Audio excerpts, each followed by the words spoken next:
a second chance to life. And Charlotte Kangume, a resident of Chisasi, a Kampala suburb, crashed into a trench in 2018.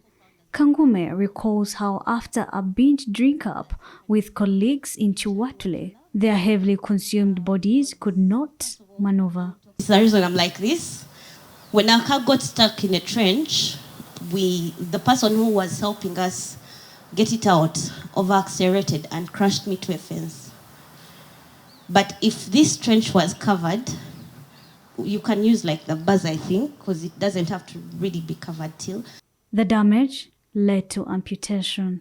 We are all amputees, and back then, diabetes used to be the highest cause of amputation. These days, when we go to offer our psychosocial rehabilitation services in hospitals and homes, most of the beneficiaries we meet are accident victims. Member of Parliament for Nakawa East, Ronald Balimwezo, recalls his ordeal. So as I was riding along Ginger Road, a certain young lady driving her car was trying to negotiate a pothole. And all of a sudden she hit me. I went up on the air, and coming down my leg was off. Balimwezo decries the cost of amputation for an ordinary person. Majority of us cannot afford basically a limb that is 70 million. And therefore, I would request that we work out ways of cutting off taxes.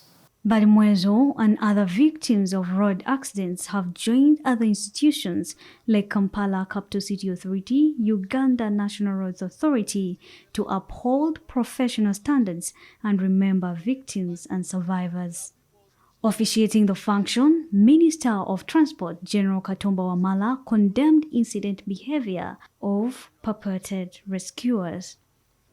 And now these days it even makes it more painful when you find people would respond to rescue the accident victims, instead become robbers. They rob them of their property. Some even to the extent of forcing a would-be survivor to die simply because they want to take the property. Katumba also reminded boda riders against driving on pavements entitled for pedestrians. Again, I'll make a big call, and as efforts we're going to try to enforce.